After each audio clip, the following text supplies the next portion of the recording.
খনিজ সম্পদ জীবাশ্ম লেকচার 8 এ সবাইকে স্বাগতম। আমরা প্রিভিয়াস ক্লাসগুলোতে ধারাবাহিকভাবে সবকিছু ডিসকাস করেছি।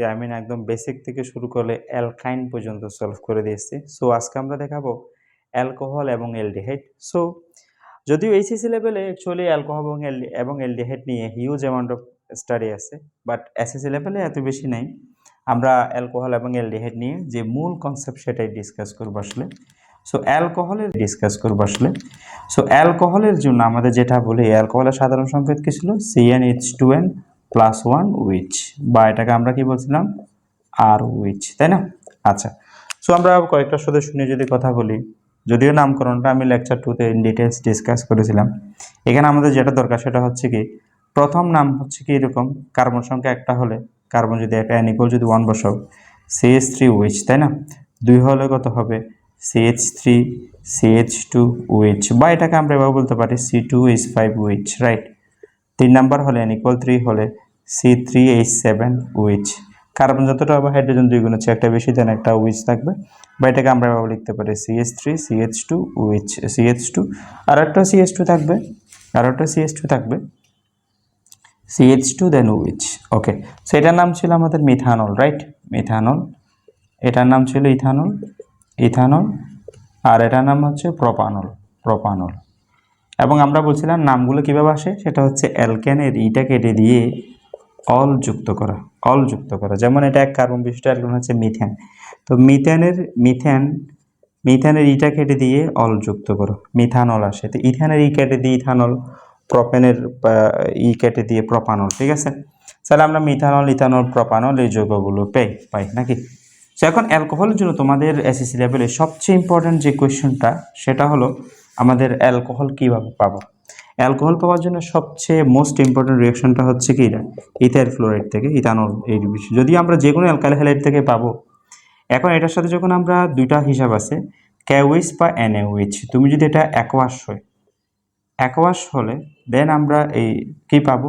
CH3 CH2 OH plus KCl, অর্থাৎ তখন আমরা অ্যালকোহল পাবো, ইথানল পাবো। যদি আমাদের কি হয়, এটা অ্যাকোয়াস ইউজ করো, হ্যাঁ, পটাশিয়াম হাইড্রোক্সাইডটা, বাট পটাশিয়াম হাইড্রোক্সাইড যদি কি ইউজ করো, পটাশিয়াম হাইড্রোক্সাইড অ্যালকোহলিক ইউজ করো, ALC, এই ক্ষেত্রে কিন্তু অ্যালকিন উৎপন্ন হয়, মানে এরকম CH2 double bond CH2 plus H2 plus KCl, ঠিক আছে? তখন আমাদের অ্যাকচুয়ালি কি উৎপন্ন হবে? আমাদের অ্যালকিন উৎপন্ন হবে। অর্থাৎ আমরা যদি KOH ইউজ করে যাই, NaOH ইউজ করে যাই, সোডিয়াম হাইড্রোক্সাইড বা পটাশিয়াম হাইড্রোক্সাইড, তাহলে মনে রাখবা যদি জলীয় ইউজ করো তাহলে অ্যালকোহল উৎপন্ন হবে, আর যদি অ্যালকোহলীয় হয় তাহলে কি হবে? অ্যালকেন উৎপন্ন হবে, ঠিক আছে? সো এই হলো বিষয় আমাদের এটা। আচ্ছা, এখন তোমাদের কাছে অনেক সময় তাহলে এটা তো আমরা ইথাইল ক্লোরাইড থেকে পাবো। এখন তোমাকে যদি বলা হয় এরকম C2H6 দিয়ে আছে, হ্যাঁ, এখান থেকে মনে করো C2H5 OH কেমনে তৈরি করবা? সো বেসিক্যালি এটা তো ইথেন যে কোনো অ্যালকেন, এটার সাথে আমরা যখন ক্লোরিন যোগ করবো ইউভি রশ্মির উপস্থিতিতে বা সূর্য আলোর উপস্থিতিতে, তখন এটা অ্যালকাইল হ্যালাইড উৎপন্ন হবে, CH3 CH2Cl প্লাস CCl, ঠিক আছে? দেন আমরা এটার সাথে যখন KOH কি করব, অ্যাকোয়াস ইউজ করব, তখন আমাদের কি উৎপন্ন হবে? অ্যালকোহল উৎপন্ন হয়ে গেছে। সো অ্যালকোহল উৎপন্ন হয়ে গেছে KCl। তাহলে আমরা অ্যালকেন থেকে ইজিলি কি করতে পারবো? অ্যালকোহল তৈরি করতে পারবো। শর্ত কি? অ্যালকেন থেকে অ্যালকাইল হ্যালাইড দেন এখানে। সো তোমাকে যদি বলা হয় যে দেখো ভাইয়া CH2 ডাবল বন্ড CH2, এখান থেকে অ্যালকোহল কিভাবে পাবা? ইথিন থেকে অ্যালকোহল কিভাবে পাবা? সেটাও সম্ভব, আমরা অনেকভাবে বের করতে পারবো, ঠিক আছে? সো প্রথম কথা হচ্ছে আমরা হাইড্রোজেনেশন বিক্রিয়া যদি চালাই, হাইড্রোজেন যোগ করলাম নিকেল 180 ডিগ্রি সেলসিয়াস তাপমাত্রায়, তাহলে ভাইয়া দেখো এটা তো CH3 বন্ড CH3 হলো, ইথেন হলো, দেন ইথেন থেকে আমরা এটা নিয়ে আসতে পারি, ঠিক আছে? তোমাকে যদি বলে এরকম ইথাইন থেকে CH2, এটা থেকে আমরা কিভাবে অ্যালকোহল পাবো? অ্যালকাইন থেকে, ভেরি ইজি। এটাকে আমরা কি করবো? আস্তে কইরা এটারে আমরা কি করব? CH3 CH triple bond CH, এটাকে আমরা যদি কি করি, CH ট্রিপল বন্ড CH, এর সাথে আমরা যখন 2 মোল হাইড্রোজেন যোগ করব নিকেল 180 ডিগ্রি সেলসিয়াস তাপমাত্রায়, তাহলে কি হবে? অ্যালকেন উৎপন্ন হবে, এইটা উৎপন্ন হবে। এই অ্যালকেন থেকে আমরা অ্যালকাইল হ্যালাইডের সাথে বিক্রিয়া করে কাজ করে ফেলতে পারবো, ঠিক আছে? সো আমরা অ্যালকাইন থেকে অ্যালকেনে কনভার্ট করে, অ্যালকেন থেকে অ্যালকাইল হ্যালাইড থেকে আমরা অ্যালকোহল, অথবা তোমাকে যদি অ্যালকিন থেকে কিভাবে অ্যালকোহল পাবো, সেটা হাইড্রোজেনেশন বিক্রিয়ার মাধ্যমে আমরা অ্যালকেন পাবো, অ্যালকেন থেকে আমরা অ্যালকাইল হ্যালাইড, অ্যালকাইল হ্যালাইড থেকে এটা, আবার অ্যালকেন থেকে কি পাবো, ওকে ফাইন, অ্যালকাইল হ্যালাইড থেকে কিভাবে পাবো, ফাইন, একদম ইজি। এখন তোমাকে যদি বলা হয় যে না এটা কিছু আমি বুঝি না, আমাকে আরো একটু ভাবে বুঝাই দেন, সেটা হচ্ছে কি আমরা একটা এই অ্যালকিন প্রস্তুতির ক্ষেত্রে একটা রিঅ্যাকশন দেখাইছিলাম, বুঝো, সেটা হচ্ছে এরকম, CH3 CH2OH অ্যালকোহল, অ্যালকোহলের সাথে যখন আমরা H2SO4 যোগ করি তখন এই বিক্রিয়াটা দেখাইছিলাম তোমাদেরকে 160 থেকে 170 ডিগ্রি সেলসিয়াস তাপমাত্রায় এই বিক্রিয়াটা হয় আমাদের এইরকম CH2 double bond CH2 plus হচ্ছে পানি। অ্যাকচুয়ালি এটা নিরোধক হিসেবে কাজ করে, ঠিক আছে। সো অ্যালকোহল থেকে আমরা কি পাই, অ্যালকোহল থেকে আমরা অ্যালকিন পাই, রাইট, অ্যালকিন পাই। এখন তুমি যদি এই উল্টা বিক্রিয়াটা করতে চাও, মানে অ্যালকিন থেকে একই কাজটা যদি করতে চাও, সেই ক্ষেত্রে কিন্তু আমাদের ফসফরিক অ্যাসিড যোগ করতে হবে H3PO4, আর এটা হচ্ছে কি আমাদের H3PO4, সেটা হচ্ছে কি H3PO4 লাগবে, পানি যোগ করতে হবে, আর 60 ডিগ্রি সেলসিয়াস তাপমাত্রায় বিক্রিয়াটা হবে, হ্যাঁ, আর প্রেশার লাগবে 300 অ্যাটমসফিয়ার প্রেশার। তখন আমাদের এই বিষয়টা কীরকম হয়, আমাদের দেন আমাদের অ্যালকোহলটা উৎপন্ন হয় CH3 CH2OH। এখন এই অ্যালকিন থেকে অ্যালকোহল প্রসিডিউর দুইটা, প্রথম কথা আমরা পানি যোগ করলে এই বিক্রিয়াটা উল্টা বিক্রিয়াটা হয়, দেন আমরা অ্যালকোহল পাবো, ওকে ফাইন।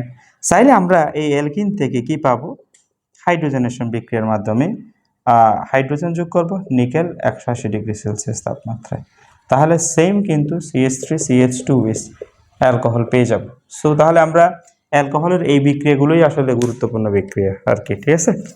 আচ্ছা, এখন আমরা যাব যে অ্যালকোহলের অ্যাকচুয়ালি ব্যবহার আছে, কিছু ব্যবহার আছে, যেমন আমরা রেকটিফাইড স্পিড ইথানল, ইথানলের 96% মিশ্রণ, এটাকে আমরা বলি যদি 96%, অ্যাকচুয়ালি 95.6% ইথানল, এটাকে আমরা রেকটিফাইড স্পিড বলা হয়। এগুলো বিভিন্ন তোমার ইন্ডাস্ট্রিতে ইউজ করা হয়, মেডিসিনাল ইন্ডাস্ট্রিতে, প্রসাধন ইন্ডাস্ট্রিতে ইউজ করা হয়। আরেকটা আছে মিথিলেটেড স্পিড, যেটা আমরা রং বার্নিশ তৈরি করতে ব্যবহার করি, মিথানলের যে বিষয়টা। আরেকটা আছে পাওয়ার অ্যালকোহল, পাওয়ার অ্যালকোহল হচ্ছে কি ব্রাজিলে বিশেষ করে ইউজ করে পাওয়ার অ্যালকোহল। পাওয়ার অ্যালকোহল হলো 30% ইথানলের মিশ্রণ, 30% ইথানল ইউজ করা হয়, বাকিটা পেট্রোলের সাথে মিক্স করা হয়, এটা জ্বালানি হিসেবে ইউজ হয় মোটর গাড়ির ক্ষেত্রে, এটাকে বলা হয় পাওয়ার অ্যালকোহল। তাহলে আমরা 96% যে বা 95.6% ইথানলের মিশ্রণ, এটাকে বলা হয় রেকটিফাইড স্পিড। আর যেটা তোমার মিথিলেটেড স্পিডটা হচ্ছে বেসিক্যালি মিথানলের, এটা থেকে আমরা রং বার্নিশ ইউজ করার জন্য পাবো, তোমরা বই করলে দেখবা, এগুলো শর্টকাট কোয়েশ্চেনের জন্য আসে। সো অ্যালকোহল এর চেয়ে বেশি কিছু নাই। এখন আমরা যাবো অ্যালডিহাইড। তো তোমাদের অ্যালডিহাইডের নিয়ে ভাইয়া একটা কোয়েশ্চেনে আছে, তোমাদের যতটুকু দেখতেছি আমি, যদি অ্যালডিহাইড তোমার এসএসসি লেভেলে হিউজ অ্যামাউন্টের পড়া, অ্যালডিহাইড কিটুন, অ্যাকচুয়ালি অ্যালডিহাইড কিটুনকে বলা হয় জৈব রসায়নের জৈব যৌগের মেরুদণ্ড বলা হয়। আর এই মেরুদণ্ড তোমাদের এখানে অল্প করে আছে, সেটা একটা বিক্রিয়া আছে, সেটা হচ্ছে এরকম, আমাদের অ্যালডিহাইড যদি বলি, তো অ্যালডিহাইড হচ্ছে কি CnH2n+1 CHU, right. So N শুরু হয় কিন্তু 0 থেকে, এর কারণ হচ্ছে কি এন শুরু হয় 0 থেকে, এর কারণ হচ্ছে এর কার্যক্রম অলরেডি কি আছে, কার্বন আছে, ঠিক আছে। সো সেই জন্য আমরা অ্যাকচুয়ালি এখানে কার্বন 0 থেকে শুরু হয়, আর কিছু না, ওকে। সো আমরা এটাও সেম, এটার নামটাও সেম, অ্যালকেন, অ্যালকেনের ইটা কেটে দাও, অল এল যুক্ত করে, অ্যালকোহলে অল, এখানে এল। সো তুমি যদি n = 0 থেকে শুরু করো, এই CHU প্রথম সদস্য হবে এই CHU, এই CHU মানে হচ্ছে তাহলে কত, এটার নাম হবে মিথানেল, n যদি 0 থেকে শুরু করো, মিথানের ইটা কেটে দাও, এল যুক্ত করো, নাম হবে কি মিথানেল।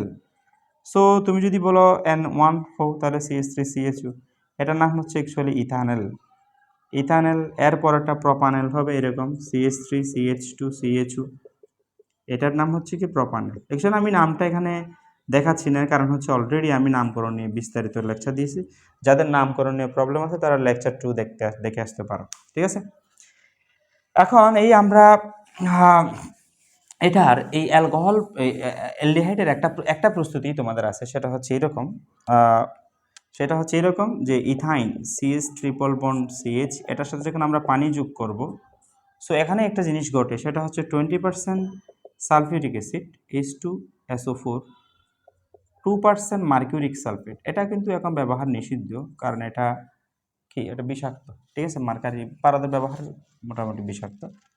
আর এই বিক্রিয়াটা আমরা যদি বলি 80 ডিগ্রি সেলসিয়াস তাপমাত্রায় এই বিক্রিয়াটা ঘটে। দেন আমরা এখানে পুনর্বিন্যাসের মাধ্যমে এরকম একটা বিষয় বলি, CH3CHO ইথানেল, ইথানেল পাওয়া যায়, এটা পুনর্বিন্যাস বিক্রিয়ার মাধ্যমে। কিন্তু কোয়েশ্চেন হলো এটা কিভাবে কীরকম হয়। সো তোমাদেরকে আমি এটা প্রিভিয়াস লেকচারগুলোতে ডিসকাস করেছি। তারপরে যদি বলি এটা তো H+OH-, তার মানে হচ্ছে এরকম CH OH, এটার সাথে মনে করো OH যুক্ত হচ্ছে, এটার সাথে H যুক্ত হচ্ছে, তাহলে CH2 হবে, রাইট। এই যৌগটা হচ্ছে এরকম। এখন আমি এই যৌগটাকে যদি একটু করে বিশ্লেষণ করি, এটা এরকমই হবে। সেটা হচ্ছে কি আমাদের H, রাইট, এটা হচ্ছে কত CH3, 3টা হাইড্রোজেন আছে এরকম। এখন তুমি স্বাভাবিকভাবে চিন্তা করো যে এই যৌগের মধ্যে কার্বনের তড়িৎ ঋণাত্মকতা আছে, অক্সিজেন তড়িৎ ঋণাত্মকতা বেশি, তাই ইলেকট্রন যখন সে টান দিবে তখন এটা নেগেটিভ হবে, এটা পজিটিভ হবে, আংশিক ধনাত্মক আংশিক ঋণাত্মক। কারণ এই কার্বন ইলেকট্রন ঘাটতি পূরণ করতে পারে এই কার্বন। যখন ইলেকট্রন সাপ্লাই দিবে তখন এটা পজিটিভ, এটা কি নেগেটিভ, তখন এটাতে ইলেকট্রন ঘাটতি হলো, রাইট। এই ঘাটতি পূরণ করার জন্য হাইড্রোজেন একটা আত্মহুতি দিয়ে দেয়। আসলে হাইড্রোজেন যখন চলে যাবে, হাইড্রোজেনটা কি কিন্তু কার সাথে চলে যাবে, এর সাথেই চলে যাবে, বাটফারের সাথে চলে যাবে। তাহলে বেসিক্যালি এরকম হয়ে যাবে, যেহেতু এখানে এই হাইড্রোজেনটা চলে যাবে, দুইটা হাত সৃষ্টি হবে। আই মিন এটাকে আমরা CH2 ডাবল বন্ড C দিয়ে H দিব, ঠিক আছে, এদিকে OH হয়ে গেছে। তো অ্যাকচুয়ালি তো CH2 CHOH এটাই এরকমই। তো এই যৌগের মধ্যে কোনো পার্থক্য নেই আসলে। এই জন্য এটার পুনর্বিন্যাসের মাধ্যমে আমরা কি হয়, এই যৌগটা উৎপন্ন হয়। এবং এই ধরনের ঘটনা, এই ধরনের যৌগগুলোকে বলা হয় আমাদের ইনল যৌগ। এখানে এটা এটা এটা একটা ডাবল বন্ড হবে, সরি, কারণ একটা হাত ভাঙছে, একটা হাত ভাঙলে দুইটা হাত সৃষ্টি হবে, এখানে ডাবল বন্ড। এটা এটা অ্যাকচুয়ালি এইটা যদি বুঝতে চাও, সিগমা বন্ড পাই বন্ড বোঝা লাগে, মাঝখানেরটাকে সিগমা বন্ড বলা হয়, বাকি দুইটাকে পাই বন্ড বলা হয়। যাক, এখানে এই মাঝখানে এটা সিঙ্গেল বন্ড মনে রাখো, এই দুইটা এটা একটা বন্ড, এটা একটা বন্ড। এই মাঝখানেরটা ছাড়া বাকি যে কোনো একটা বন্ড হাত বাঁধলে দুইটা হাত করে হাত সৃষ্টি হবে। এই জায়গাটা তারা ডাবল বন্ড হবে, সরি, এটা আমি একটু করে ভুল করছি, তারা ডাবল বন্ড সৃষ্টি হবে, ঠিক আছে। তো এই যৌগ এবং এই যৌগের মধ্যে কোনো কি নেই, পার্থক্য নাই। সো এটার বিক্রিয়াটা পুনর্বিন্যাসের মাধ্যমে মূলত কি হয়, অ্যালডিহাইড উৎপন্ন হয়, ঠিক আছে। সো আমরা চাইলে মুখস্থ রাখতে পারো, বাট আমি মুখস্থ করাটা এত বেশি প্রেফার করি না। এটা এই অ্যালডিহাইডের বিষয়টা এতটুকুই। সো এখন অ্যালডিহাইডের যে পলিমার, অ্যালডিহাইডের আসলে দুই ধরনের পলিমার আছে। একটা আছে মিথানেল, আমরা যদি কি হয় একদম উত্তপ্ত অবস্থায় মিথানেল কি উৎপন্ন করে, আমাদের ড্যারালিন নামক একটা কি তৈরি করে, পলিমার তৈরি করে, যেটা আসলে কি তৈরি করে, চেয়ার, তারপর হচ্ছে কি ডাইনিং টেবিল, তারপর হ্যাঁ এরকম বালতি, এগুলো তৈরি করে আর কি, হ্যাঁ, যেগুলো মোটামুটি স্টেবল। আর একটা আছে ইউরিয়ার সাথে ফর্মালডিহাইড বা মিথানলের একটা মিক্সচার আছে, যেটাকে আমরা ইউরিয়া ফর্মালডিহাইড রেজিন বলে। এটা দিয়ে মগ, প্লেট, হ্যাঁ, তারপর এগুলো তৈরি করা যায়। তো ছোট ছোট জিনিসগুলো তৈরি করা যায়, এগুলো প্লাস্টিকের মতো কাজ করে আর কি, ঠিক আছে। সো অ্যালডিহাইড এবং অ্যালকোহলের এতটুকুই হচ্ছে বেসিক। আমরা প্রিভিয়াস ক্লাসগুলো অলরেডি এগুলোর বিস্তারিত লেকচার কভার করেছি। সো আজকে জাস্ট একটু কি করা আর কি, হ্যাঁ, একটু ঝাঁকিয়ে নেওয়া বলা যায় আর কি, হ্যাঁ। সো আমরা প্রিভিয়াস নেক্সট লেকচারগুলোতে আমরা গুরুত্বপূর্ণ সিকিউ প্রবলেম শুরু করব। বেসিক্যালি আরেকটা কনসেপ্ট বাকি আছে আমাদের, জৈব অ্যাসিড নিয়ে আমরা নেক্সট ক্লাসে ডিসকাস করব। এরপর আমরা জৈব রসায়নের বা হাইড্রোকার্বন ইন ডিটেলস বিভিন্ন মেকানিজম নিয়ে কাজ শুরু করে দিব, ঠিক আছে। ওকে, ধন্যবাদ সবাইকে, আসসালামু আলাইকুম।